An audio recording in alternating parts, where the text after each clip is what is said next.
وہ اسپتال پہنچا, وہاں ڈاکٹر سے بولا ڈاکٹر صاحب مدد کیجیے, ذرا علاج کریے, تو یہ جائز ہے؟ ہاں بالکل, کیوں نہیں. چلو ٹھیک ہے. تو یہ اللہ نے کون سی آیت اتاری کہ اے ایمان والو تم کافروں سے مدد لے لیا کرو, زندہ کافروں سے؟ ہاں. یا حضور نے کون سی ایسی حدیث بیان کی کہ اے صحابہ کافروں سے مدد لینا تمہارے لیے جائز ہے, چاہے وہ زندہ ہو, ٹھیک ہے, یا تمہارا دوست ہو؟ کہاں فرمایا ذرا بتائیے. کہیں نہیں فرمایا. تو پھر کیوں لیتے ہیں مدد؟ یہ تو شرک ہو گیا نا. کہاں شرک ہوگا؟ دیکھو دکھاؤ نہیں, سنو, قرآن حدیث میں جو چیز نہیں ہے, آپ کا یہ کہنا ہے کہ قرآن میں مردوں سے مدد لینا, جیسے اللہ کے نبی دنیا سے چلے جائیں یا صحابہ چلے جائیں یا ولی چلے جائیں تو ان سے مدد نہ لیا جائے, آپ کا کہنا ہے. قرآن میں کوئی ایسی آیت ہے کلیئر کٹ کیا ہے میرے صحابہ, اللہ کے رسول کے صحابہ, میرے نبی کے صحابہ, جب تک میرا نبی تمہارے بیچ زندہ رہے تم ان سے مدد لینا, ان کے جانے کے بعد وہ مدد تمہارے لیے شرک ہو جائے گی, ایسی کوئی آیت ہے؟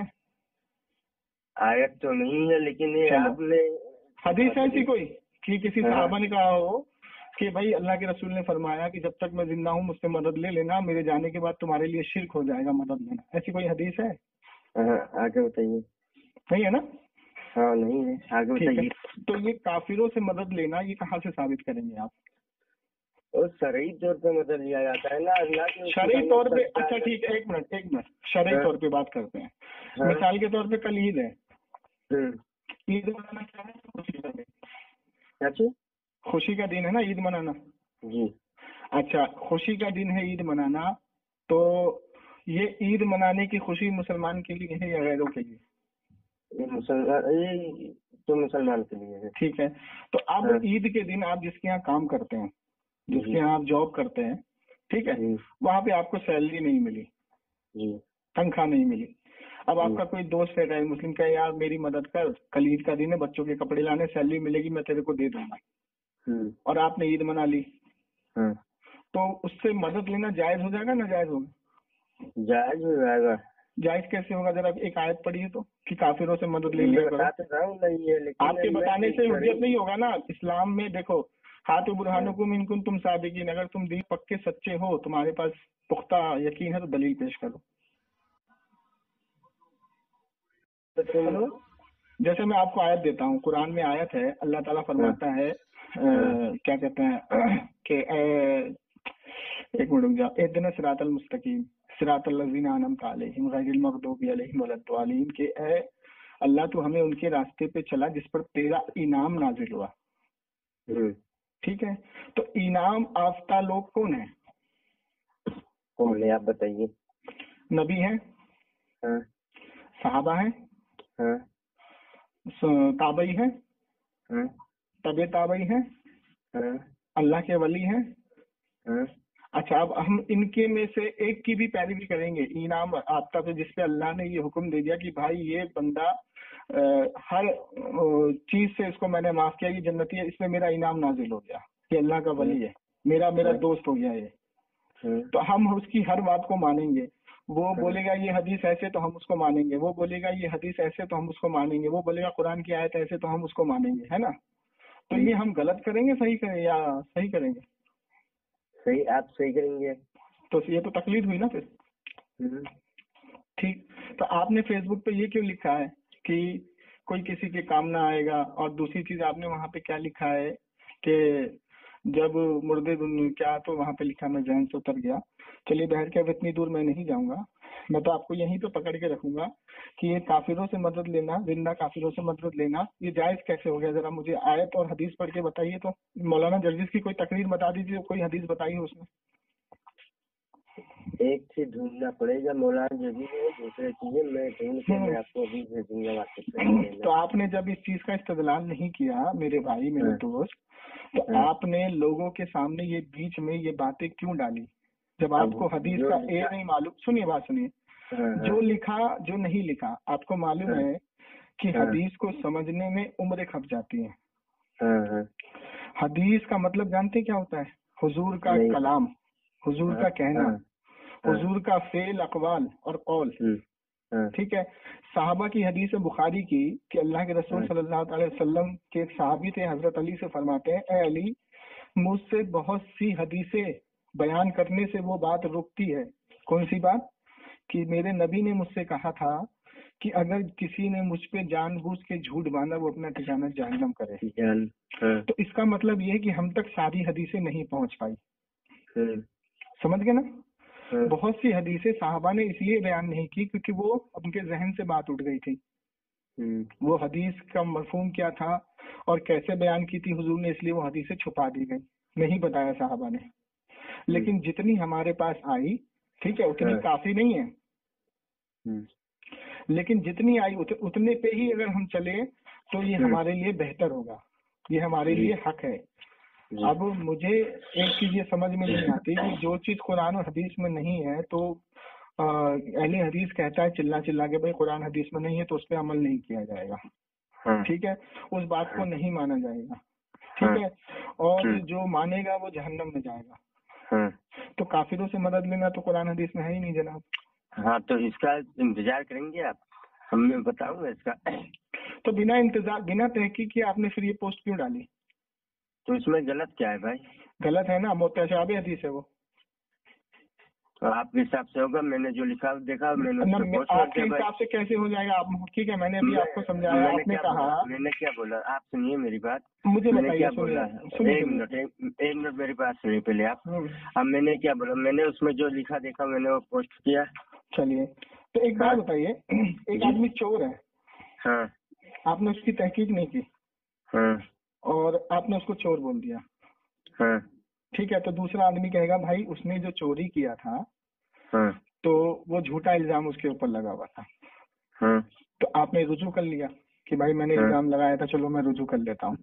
ہاں. ٹھیک ہے، تو اب اس حدیث کی صحت اور اس حدیث کے بارے میں جب میں نے آپ کو بتا دیا تو آپ رجوع کیوں نہیں کر رہے ہیں؟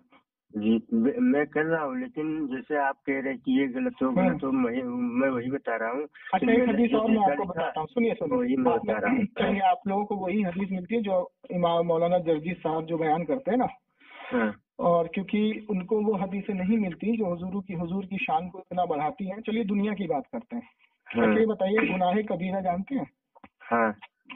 اگر گناہ کبیرہ ہو جائے کسی سے، جیسے مان لیجیے گناہ کبیرہ یہ ہوا کہ کسی نے کسی کا قتل کر دیا، یا کسی نے حضور نے فرمایا کہ روزے کی حالت میں اپنی جوزہ کے پاس نہ جاؤ، اور کوئی چلا گیا، تو یہ گناہ کبیرہ ہوا، اور حضور کی نافرمانی بھی ہوئی. ٹھیک ہے، تو ایسے شخص کو اللہ تعالیٰ ہی معاف کرے گا یا حضور بھی معاف کریں گے؟ اللہ تعالیٰ. حضور کا کوئی اختیار نہیں ہے؟ نہیں ہے. چلیے ٹھیک ہے، اسی لیے کہتا ہوں پڑھ لو بھائی. چلیے بخاری کی حدیث ہے، نمبر بتاتا ہوں آپ کو. حدیث نمبر 1936. اب آپ کے انٹرنیٹ پہ کیا ہے یہ مجھے نہیں معلوم، میری کتاب میں رقم نمبر 1936 ہے.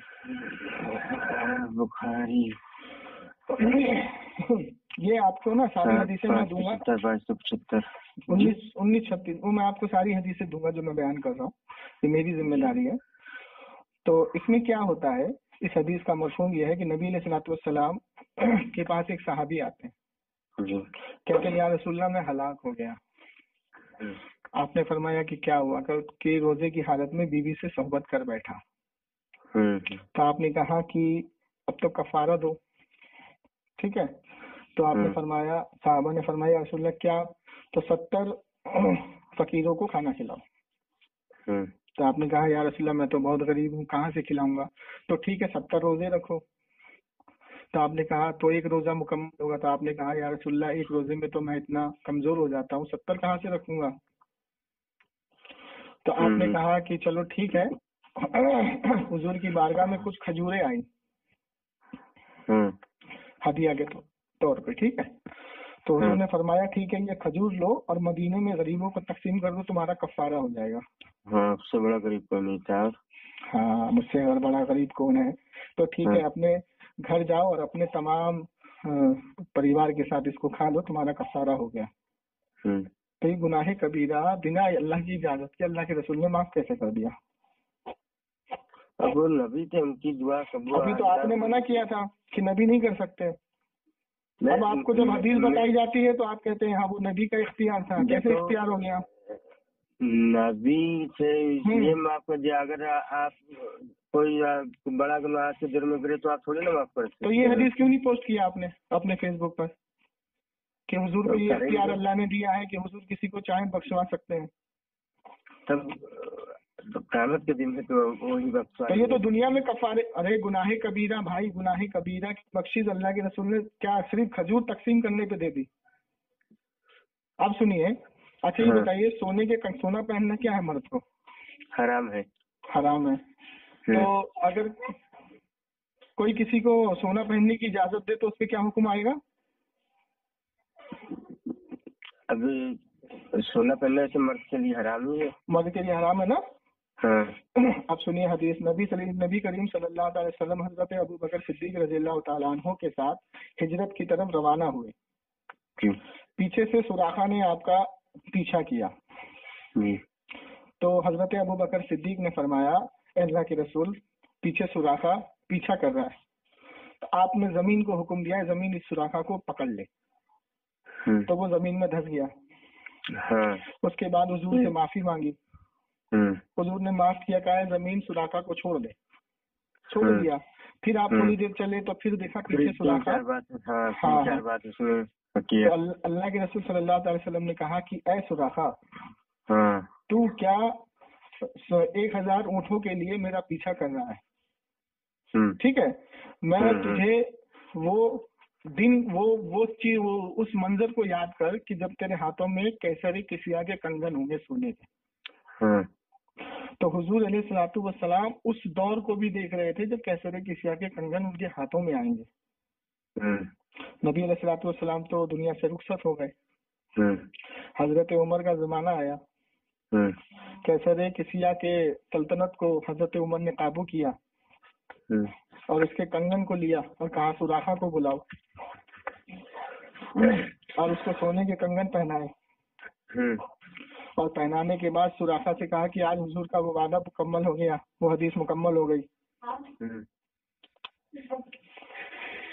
مکمل ہو گئی ہے نا. تو حضرت سوراخا رضی اللہ تعالیٰ عنہ کو ایک بہت گمبھیر پریشانی ہو گئی تھی، مطلب بہت بڑی بخار کی حالت میں بہت تکلیف ہونے لگی. تو آپ کے گھر والے جو ہیں وہ رونے لگے. تو آپ نے کہا کہ رو نا، میں جب تک دنیا سے کچھ نہیں کروں گا جب تک میں کیسر کسیا کے کنگن نہ پہن لوں. تو کیسر کسیا کے کنگن آپ نے پہنے اور جب تک آپ دنیا میں حیات رہے آپ پہنے رہے، اسی سے پہن کے نماز بھی پڑھتے تھے. تو حضور نے تو سونا جائز کر دیا. تو حضور نے کیا تھا نا، کوئی دوسرا. اچھا تو اب حضور کو اختیار ہو گیا. ابھی تو آپ کہہ رہے تھے کہ اللہ کو اختیار ہے، حضور کو ہے ہی نہیں. میں نے یہ تو ڈائریکٹ نہیں کہا ہے. آپ کی ریکارڈنگ ہو چکی ہے.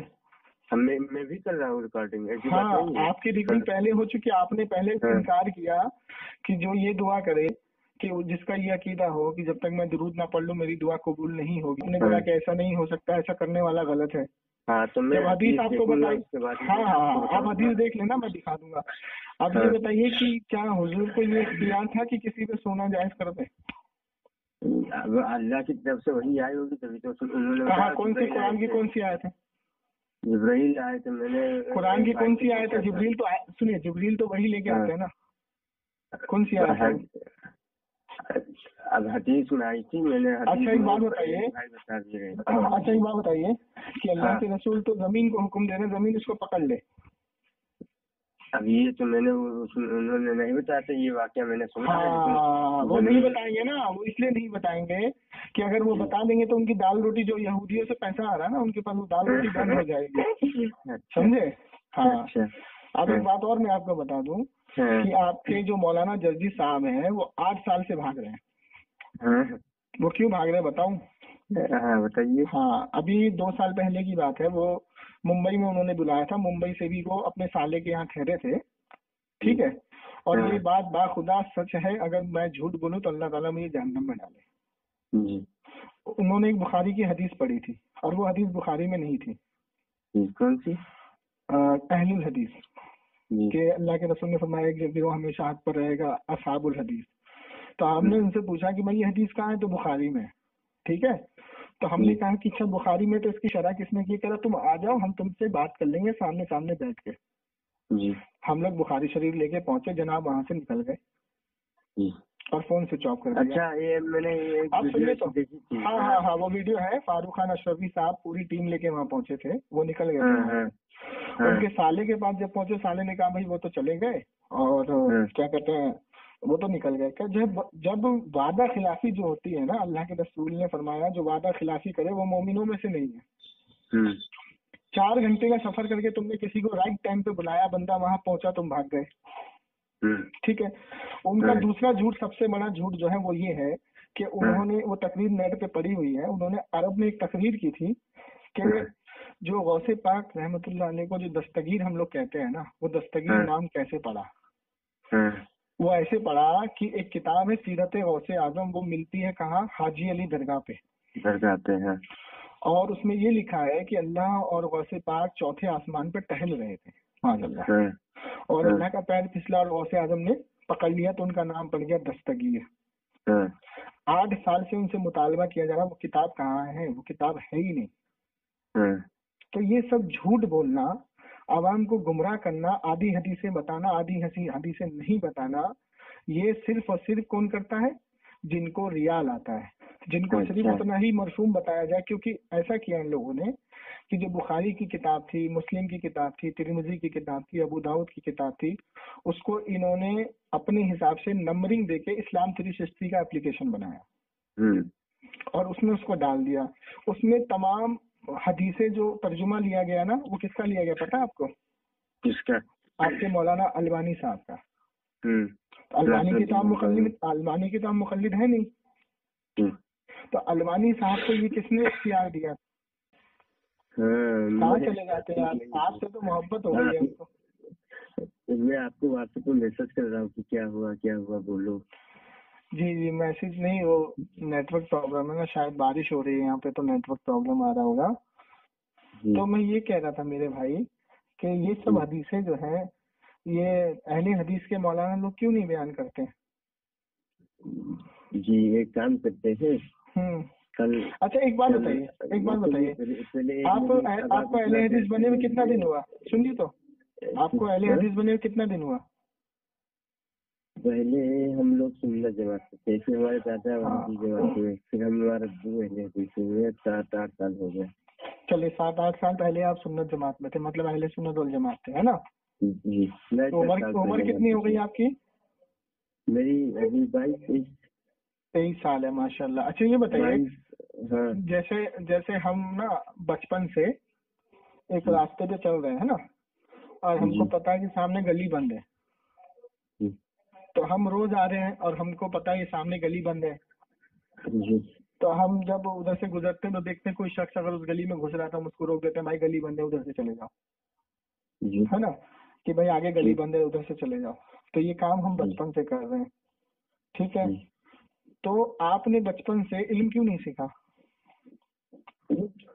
اگر آپ علم سیکھ لیتے، اہل سنت والجماعت کو اچھے سے سمجھ لیتے اور اہل سنت والجماعت کی اچھے سے مطالعہ کر لیتے، ٹھیک ہے نا، تو یہ مجھے بات سمجھ میں نہیں آتی کہ جو بندہ 22-23 سال تک علم نہیں سیکھتا، وہابی کے ساتھ دیوبندی کے ساتھ 4 دن رہنے کے بعد وہ بخاری سیدھا پڑھنے لگتا ہے، سیدھا مسلم پڑھنے لگتا ہے. ارے جناب من، جب بچہ چھوٹا ہوتا ہے تو اس کو پہلے مکتب میں داخلہ کرایا جاتا ہے، اس کو پہلی کلاس پڑھائی جاتی ہے، دوسری میں بھیجا جاتا ہے، تیسری میں بھیجا جاتا ہے، ٹھیک ہے.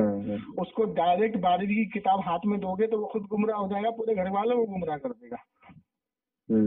آپ کو پتا ہے امام بخاری جب حدیثیں کوٹ کر رہے تھے تو امام بخاری نے ساری حدیثوں کو اکٹھا کرا اور اس کو ایک کتاب بخاری، امام بخاری کے نام سے اس میں اکٹھا کرا، ٹھیک ہے. تو امام بخاری نے جو ساری حدیثوں کو اکٹھا کرا، متشابہ حدیثوں کو بھی اکٹھا کرا، حدیثیں آپ کو پتا ہے بخاری شریف میں ضعیف حدیثیں بھی موجود ہیں، معلوم ہے آپ کو؟ جی. ہاں. تو بخاری ساری حدیثوں کو اکٹھا کرنے کے بعد انہوں نے اس کا استدلال کر کے بتایا یہ راوی ضعیف ہے، یہ راوی صحیح ہے، یہ راوی جو ہے مجہول ہے، سب کچھ بتایا انہوں نے، ٹھیک ہے. تو پہلے انہوں نے جو تعلیم حاصل کی، پہلے انہوں نے حدیث کا درس لیا، حدیث کو سمجھا، اس کے بعد راوی کو پڑھا، اسم و رجال کو جانا، علم کو سیکھا، ڈائریکٹ تو نہیں لکھی. ٹھیک، تو اس کو کہتے ہیں کیا کہتے ہیں؟ محدث. محدث. ٹھیک ہے، اس کو کہتے ہیں تابعی.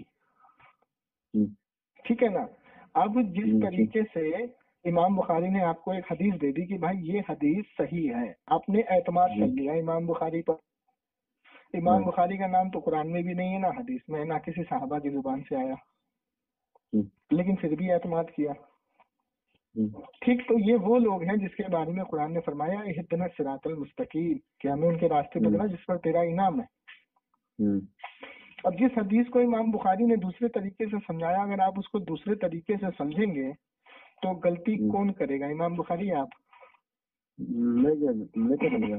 ہاں، اسی طریقے سے جب اس کی شرح لکھی گئی، فتح الباری امام بخاری شرح بخاری، فتح الباری شرح امام بخاری، امام حجر عسقلانی رحمۃ اللہ علیہ نے اس کی شرح لکھی حدیث کی. تو جس طریقے سے قرآن جب آپ پڑھتے ہیں، اگر آپ قرآن کی تفسیر کو نہیں پڑھیں گے، ٹھیک ہے، تو آپ کو یہ نہیں پتہ لگ پائے گا کہ یہ آیت آئی کیوں، کب آئی، کس لیے آئی، کیا پس منظر تھا اس کا آنے کا، اللہ نے کیوں اتاری. ٹھیک ہے، تو اسی طریقے سے حدیث کو سمجھنے کے لیے اسم و رجال جاننا پڑتا ہے. قرآن اور حدیث کو سمجھنے کے لیے عمر کھپانی پڑتی ہے. حدیث 49 قسم کی ہوتی ہے، معلوم ہے آپ کو؟ حدیث صحیح، حدیث ضعیف، حدیث غریب، حدیث حسن غریب، حدیث مسند مجہول، حدیث کیا کہتے ہیں مدارس حدیث، یہ 49 قسم ہوتے ہیں اس کے، 49. اب میں آپ سے یہ پوچھ لوں بھائی، حدیث جو ہے حسن غریب کیا ہوتی ہے، بتاؤ، آپ نہیں بتا پاؤ گے؟ جی میں بتاتا رہا ہوں، میں تو مولانا بتاتے رہا. تو میرے بھیا، میرے بھائی، کہاں تم ان کے چکروں میں پڑ گئے یار. کہاں تم ان کے چکروں میں پڑ گئے. ایک آدمی 12ویں کلاس کی کتاب کو آپ کو پڑھا رہا ہے، وہ بھی لیسن پورا نہیں پڑھا رہا ہے، وہ بھی توڑ مروڑ کے چھوٹا موٹا. جیسے مثال ایسی دیتا ہوں کہ جیسے میرا بھائی ہے، میں کہوں گا بھائی میرا بھائی گھر گیا، ٹھیک ہے، اب وہ مولوی صاحب نے گھر کو ہٹا کے مر کر دیا کہ بھائی اس کا بھائی مر گیا. سمجھ گئے؟ تو ایسے لوگوں سے بچو یار، کیوں اپنی زندگی کو، آخرت کو برباد کرنے تو لگے. ایسی پوسٹوں سے بچو کہ جو پوسٹ آپ جو کر رہے ہو وہ پوسٹ ادھوری ہے. اس پوسٹ کا جو ہے اللہ کے رسول صلی اللہ تعالی وسلم نے دنیا میں جب ہمیں یہ بتا دیا کہ آخرت میں تم پہ گواہ رہوں گا، ٹھیک ہے، اور میں سفارش کروں گا. انالہا کا ورڈ آیا ہے عربی متن میں، اس کو پڑھو گے نا آپ، اس کے عربی متن میں انالہا آیا. انالہا کا معنی ہوتا ہے میں ہوں ہی، اسی لیے میں موجود ہوں. سارے انبیاء کہیں گے اذهبوا الی غیری، آپ کسی اور کے پاس جاؤ. ٹھیک، یہاں تک کہ عیسیٰ علیہ الصلوۃ والسلام اور حضرت ابراہیم علیہ الصلوۃ والسلام خود نبی کے پاس آئیں گے اپنی امت کے لیے، اور جنت میں 120 صفحے ہوں گی، اور حضور کے امت میں 80 صفحے آئیں گی. اب باقی کتنے انبیاء آئے ہیں بھائی؟ 1,24,000، اور ایک حدیث میں آیا ہے 2,24,000. 40 صفحے صرف اتنے سارے انبیاء کے لیے، اور ہمارے نبی کے لیے کتنا؟ 80 صفحے، 80 درجات. نبی علیہ الصلوۃ والسلام فرماتے ہیں کہ سب سے پہلے میں قبر سے اٹھوں گا قیامت میں، اور میں محشر کے میدان میں سب سے پہلے جاؤں گا. اس کی وجہ معلوم ہے کیا ہے؟ محدث نے کیا لیا ہے؟ بات بہت چھوٹی سی ہے کہ سب سے پہلے میں محشر کے میدان میں جاؤں گا. کتنی چھوٹی سی بات ہے نا. اب دیکھیے محدث کا استدلال یہ ہے کہ نبی علیہ الصلوۃ والسلام محشر کے میدان میں اس لیے سب سے پہلے جائیں گے کہ اس لیے کہ اگر بندہ، جیسے آپ کوئی سفر کر رہے ہیں اور کہیں نئی جگہ پہ آپ جا رہے ہیں، تو آپ کے ذہن میں یہ بات ہوتی ہے کہ بھائی میں نئی جگہ پہ جاؤں گا، وہاں کوئی میرا جاننے والا نہیں ہے، پہچاننے والا نہیں ہے نا. تو اگر اس جگہ پہ آپ کا کوئی جاننے پہچاننے والا مل جائے تو کتنی خوشی ہوتی ہے، آپ کی ہمت بنتی ہے. تو نبی علیہ الصلوۃ والسلام کو دیکھ کے ہماری ہمت بنے گی. اور اللہ کے رسول صلی اللہ علیہ وسلم جب روز قیامت میں اللہ سے سفارش کے لیے کھڑے ہوں گے نا، تو اللہ تبارک و تعالیٰ فرمائے گا اے نبی میں ان کو بھی دیکھ رہا ہوں جو آپ کے ساتھ کھڑے ہیں، اور میں ان کو بھی دیکھ رہا ہوں جس کو آپ نے اپنے دامن میں چھپایا ہوا ہے. اللہ کے رسول کو تو معلوم ہے نا کہ اللہ سے کچھ چیز چھپ نہیں سکتی، پھر بھی اپنے دامن میں کیوں چھپانے کا مطلب یہ ہے کہ حضور کے دامن میں جو آ گیا جہنم اس پہ حرام ہو جائے گی. سمجھ گئے بات کو؟ تو اسی لیے حضور سے سچی پکی محبت کرو، اور یہ کبھی نہیں کہنا کہ نبی علیہ الصلوۃ والسلام ہماری مدد نہیں کر سکتے. نبی علیہ الصلوۃ والسلام کی حدیث مبارکہ موجود ہے کہ پیر کے دن تم مجھ پہ کثرت سے درود و سلام پڑھا کرو. کیوں؟ کیونکہ جب تمہارے نامہ اعمال پیر کے دن مجھ پہ پیش کیے جاتے ہیں تو جو نیک ہوتا ہے میں خوش ہوتا ہوں، اور جو گناہگار ہوتا ہے میں اس کے لیے دعا کرتا ہوں. اور پیر کا روزہ صحابہ بھی رکھتے تھے، ٹھیک ہے، حضور بھی رکھتے تھے. حضور نے فرمایا اس دن میں پیدا ہوا تھا اس لیے پیر کا روزہ رکھتا ہوں. اور ایک اور حدیث میرے ذہن میں نہیں ہے، تو میرے ذہن میں نہیں ہے تو میں اس کو بیان نہیں کروں گا، وہ بھی بہت معتبر حدیث ہے، میں اس کو بیان نہیں کروں گا. جو ذہن میں نہیں اس کو بیان نہیں کرنا چاہیے. تو کون سی حدیث ہے، کون سے صفحے پہ ہے، حدیث یاد ہے لیکن کون سے صفحے پہ ہے، کون سی کتاب ہے میرے ذہن میں نہیں، میں بیان نہیں کروں گا آپ کے سامنے. تو بھائی کہنے کا مطلب یہ ہے کہ جب قرآن میں کوئی کلیئر کٹ آیت نہیں ہے کہ میرے نبی جب تک دنیا میں موجود ہو، اے ایمان والو میرے اللہ کے رسول کے صحابہ تم ان سے مدد لینا، اور دنیا سے چلے جائیں تو مدد لینا تمہارے لیے حرام ہو جائے گا. سورہ نساء آیت نمبر 64 میں اللہ تعالیٰ فرماتا ہے کہ جب تم اپنی جانوں پہ ظلم کر بیٹھو، یعنی گناہ کبیرہ کر بیٹھو، تو میرے نبی کی بارگاہ میں حاضر ہو جاؤ، اور تم اور میرا نبی اگر دعا کرے تو اللہ کو بہتر بخشنے والا پاؤ گے.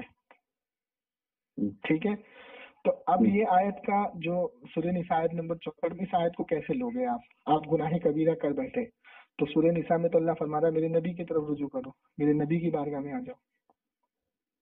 کیا کرو گے؟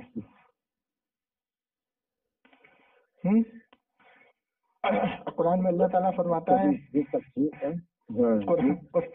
قرآن تعالیٰ فرماتا ہے میں بھی مدد لیتا ہوں. تمام فرشتے سے مدد لیتے ہیں اللہ تعالیٰ، سب تمام فرشتوں کو حکم دیتے ہیں بھائی جا بارش برساؤ، جا اس کی روح قبض کرو، جا اس کو اٹھاؤ، سوال جواب کرو قبر میں. تو اللہ ان سب کا محتاج تو نہیں ہے نا؟ نہیں ہے نا؟ تو اللہ تعالیٰ نے جو نظام بنایا ہے اس پہ قائم رہو اور اللہ کا شکر ادا کرو، اور یہ سب پوسٹیں فیس بک پہ نہ کرو. آپ جب کسی چیز کو نہیں جانتے، ہاں آپ کیا پوسٹ کرو میں بتاتا ہوں. آپ نماز کے فرض پوسٹ کرو، سنت پوسٹ کرو، واجب پوسٹ کرو، ٹھیک ہے.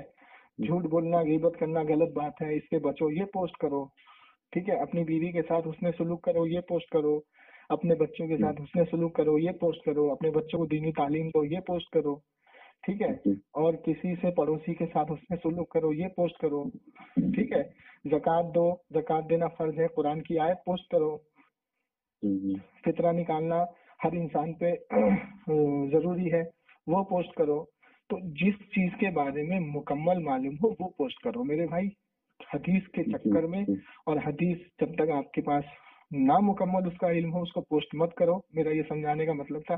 میں آپ کو جانتا نہیں آپ کون ہو، کہاں رہتے ہو، میں نے آپ کو کال کیا. سلمان بھائی کا فوٹو دیکھا، پھر میں نے کیا نام اٹھایا یار سلمان بھائی یہ تو ہے. ہاں تو مجھے کسی نے آپ کا نمبر دیا کہ بھائی یہ بہت بندہ جو ہے گمراہ ہو چکا ہے، ذرا اس کو سمجھائیے کہیں ایسا نہ ہو کہ آخرت خراب کر بیٹھے.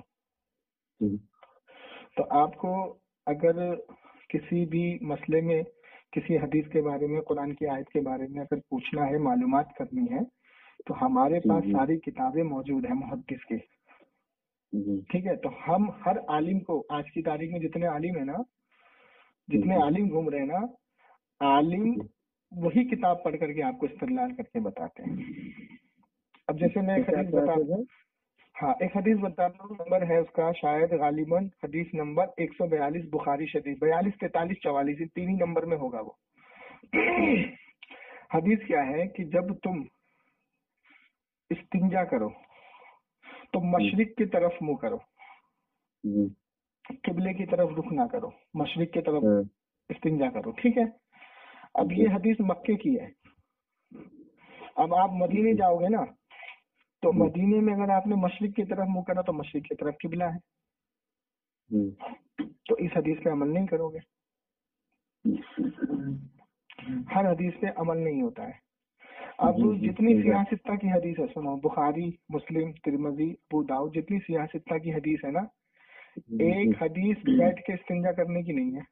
صحیح ہے ہی نہیں سیاہ ستہ میں کہ بیٹھ کے استنجا کیسے کیا جائے. اب اس کے بارے میں ہمیں عالموں نے استدلال کر کے بتایا ہے. تو اب کیسے، اب قرآن میں نہیں، جو چیز کو حدیث میں نہیں ملے گی تو عمل نہیں کرو گے اس پہ. ہمیں عالموں کے قول کو لینا پڑے گا. لیکن عالم کون؟ جو ہمیں کوئی چیز چھپا کے نہ بتائے، جو جھوٹ نہ بولے. ٹھیک ہے. اب یہ بتائیے، سعودی عرب میں سنیما ہال کھل گیا، سعودی عرب میں فلموں کی شوٹنگ شروع ہو گئی، فوٹو شوٹ شروع ہو گئی. طلبانی کو جانتے ہیں آپ؟ طلبانی نے مدینے میں 15 سال امامت کی. وہ طلبانی پکچر میں کام کر رہا ہے، طلبانی، ٹھیک ہے، وہ پکچر میں کام کر رہا ہے، اور اس کا آدھا پیسہ، اسی پیسوں سے آدھا پیسہ وہ دین پہ خرچ کرتا ہے. ٹھیک ہے، دین پہ خرچ کرتا ہے، کتابوں پہ خرچ کرتا ہے. طلبانی کا ایک پورا ادارہ ہے کتابوں کا. اس کی میں آپ کو پوری ویڈیو بھیجوں گا، آپ دیکھ لینا کیسے فلموں میں وہ کام کر رہا ہے، بالی ووڈ کے، ہالی ووڈ کے. اب مجھے آپ ایک بات بتائیے کہ جو شخص اس حرام چیز کو اور اس نجاست چیز کو پھیلا رہا ہے، اس کے بارے میں نہ مولانا جرجس تقریر کرتا ہے، نہ ربانی تقریر کرتا ہے، نہ توصیف الرحمان کرتا ہے، نہ ایڈوکیٹ فیض کرتا ہے. اس کا مقصد کیا ہے؟ کیوں نہیں کرتے یہ لوگ؟ اگر انہوں نے تقریر کری نا تو ان کو ریال آنے بند ہو جائیں گے. بھائی تم تو مولوی ہو نا یار، جو حق ہے تو حق بیان کرو گے کہ نہیں کرو گے؟ کیوں نہیں کرتے ہو؟ سال میں ایک بار نیشنل ڈے وہاں منایا جاتا ہے، وہاں پہ باہر سے ودیشوں سے اسٹار بلا کے نچایا جاتا ہے، گانے کا اسٹیج ہوتا ہے، ہر چیز ہوتی ہے. اس کے بارے میں کیوں نہیں بولتے آپ؟ جوا کھول، وہاں پہ جوا عام ہو رہا ہے، کلب کھول دیا گیا. ٹھیک ہے، تو بھیا ایسی جماعت سے بچو. دیکھو میں آپ کو سمجھاتا ہوں. اہل سنت والجماعت حضور نے فرمایا. اب وہابی کہتا ہے اہل حدیث کے بھائی ہم کسی کے مقلد نہیں ہیں. مقلد کی تعریف یہ ہوتی ہے کہ کسی غیر انبیاء کی بات کو اس سے بنا دلیل طلب کیے مان لینا، اس کو کہتے ہیں تقلید. ٹھیک ہے. اب مجھے یہ بتائیے کہ آپ جب کسی عالم کی بات کو نہیں مانیں گے، کہیں گے ہم خود سے استدلال کریں گے، آپ تقلید کے قائل نہیں ہیں. حضور کی حدیث ہے مشکات شریف میں 7 جگہ پر، جس نے حق کی جماعت کو چھوڑ دیا یا جو حق کی جماعت سے علیحدہ ہو گیا، گویا اس نے اسلام کی رسی کو گلے سے اتار کے پھینک دیا اور وہ گمراہ ہو گیا. جیسے مثال دیتا ہوں، اہل سنت والجماعت، اہل سنت کا مطلب ہے علماء اکرام، اور جماعت کا مطلب ہے جمع. جماعت بنتی ہے جمع سے. جیسے مسجد میں نماز پڑھ رہے ہیں، امام کے پیچھے جتنے مقتدی ہیں ان کا امام کے اوپر ایمان ہے کہ بھائی امام درست ہے، تو یہ بن گئی جماعت. اس میں سے اگر ایک شخص نکل جائے میں اس کے پیچھے نماز نہیں پڑھوں گا، تو اس نے جماعت کو چھوڑ دیا، نکل گیا. اب جب وہ نماز پڑھے گا، اگر اس نے بنا وجہ امام کے پیچھے نماز پڑھنے سے منع کیا، بنا وجہ، ٹھیک ہے، تو گویا وہ جماعت سے نکل گیا. ٹھیک ہے، جماعت سے نکل گیا تو اس کو جماعت کا ثواب نہیں ملا. اب وہ پھر بھی کہے کہ بھائی میں نے جماعت سے نماز پڑھی ہے، تو وہ پھر جاہل ہے. تو اہل سنت والجماعت ہوتی ہے جمع سے. تو ہمیں کیا کرنا ہے؟ ہمیں صحابہ، تابعی، تبع تابعی، محدث، عالم، اللہ کے ولی، ان کو مضبوطی سے تھام کے چلنا ہے، ان کو چھوڑنا نہیں ہے. کیونکہ دیکھو مسائل میں اختلاف ہے. امام شافعی کا امام ابو حنیفہ سے اختلاف ہے مسائل میں، ٹھیک، اور امام مالک کا امام شافعی سے اختلاف ہے، لیکن عقیدے میں اختلاف نہیں ہے. اور مین چیز ہے عقیدہ. عقیدے میں یہ پوری جماعت ایک ہے. سمجھ رہے ہیں؟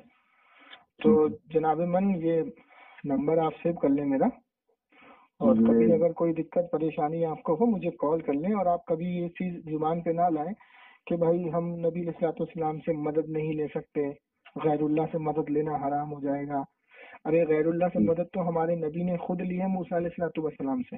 سنت رسول ہے، ابھی ثابت کر دوں گا میں. جب نبی علیہ السلام معراج شب پہ گئے تھے تو جب آپ کو 50 وقت کی نماز ملی تھی، تو جب دنیا سے کوئی چلا جاتا ہے تو وہ کسی کی مدد کر سکتا ہے؟ آپ کا کہنا ہے نہیں۔ تو نبی دنیا سے جانے کے بعد معجزہ کر سکتا ہے؟ تو اہل حدیث کا کہنا ہے نہیں۔ تو نبی علیہ السلام جب واپس آئے تو موسیٰ علیہ السلام نے چوتھے آسمان پہ روکا، کہا اے اللہ کے رسول، میرے پیارے نبی، یہ بتائیے کہ آپ امت کے لیے کیا لے جا رہے ہیں؟ تو 50 وقت کی نماز آپ کی امت نہیں کر پائے گی، واپس جائیے، اس کو بخشوائیے، کم کریے۔ تو اللہ کے رسول نے تو نہیں کہا کہ موسیٰ تم تو دنیا سے چلے گئے، میں تمہاری مدد کیوں لوں گا؟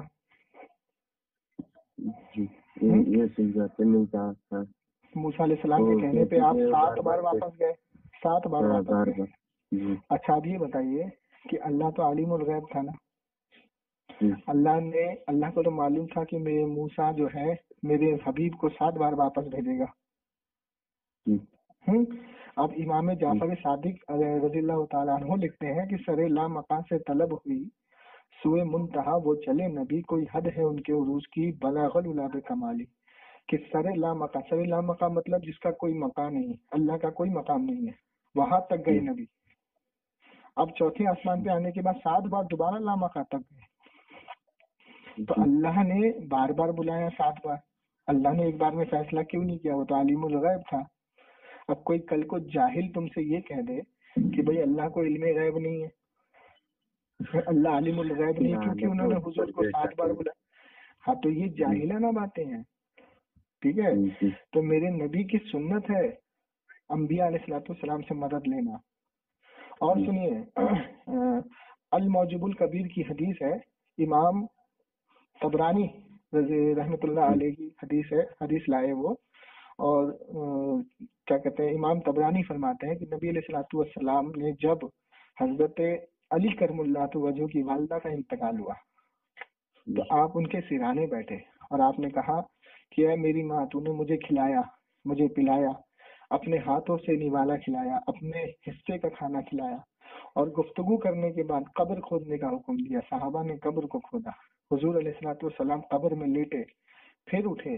اس کے بعد حضرت فاطمہ بنت اسد رضی اللہ تعالیٰ عنہ کو لٹایا اور مدفن کیا، اور اس کے بعد دعا کی کہ اے اللہ، میں تیری بارگاہ میں سوال کرتا ہوں کہ فاطمہ بنت اسد رضی اللہ تعالیٰ عنہ کی قبر کو نور سے معمور کر دے، تجھے میرا وسیلہ اور مجھ سے پہلے جتنے انبیاء گئے ہیں سب کا وسیلہ۔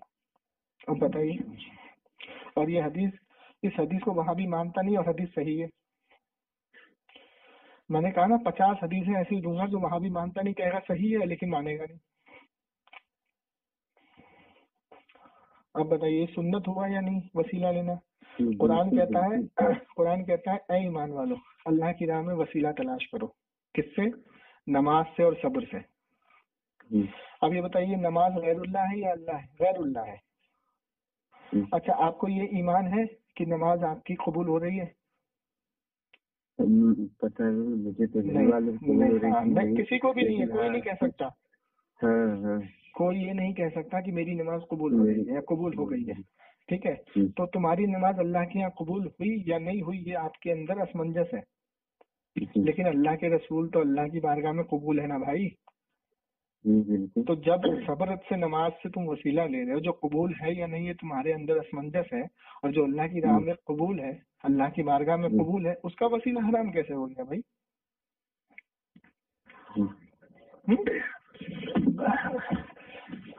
تو چلیے ٹھیک ہے، اتنی گفتگو آپ سے ہوئی، انشاءاللہ پھر کریں گے۔ تو آپ نمبر میرا لے لیجئے، ٹھیک ہے؟ میرا نمبر میں آپ کو پرسنلی دے دیتا ہوں، میں کسی کو دیتا نہیں ہوں، لکھ لیجئے 9958۔ یہ جس سے باتیں ہو رہی ہے؟ نہیں، یہ کوئی بیچ میں ہمیں بات کروا رہا ہے آپ سے، آپ ہمارا نمبر ڈائریکٹ لیجئے 9958 61 87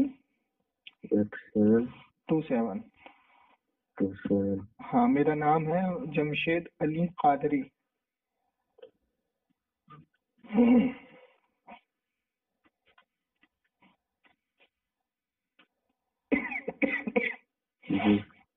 ٹھیک ہے بھائی جان، رکھوں پھر میں؟ تو یہ تمام جو پوسٹ آپ نے کی ہے آپ سے واٹس ایپ پہ بات کریں گے. ہاں یہ جو پوسٹیں آپ نے کی ہیں تو للہ کرم اس سب کو ہٹائیے وہاں سے اور وہ پوسٹ کیجیے جو میں نے آپ کو بتایا. جی ٹھیک ہے چلیے ٹھیک ہے رکھیے.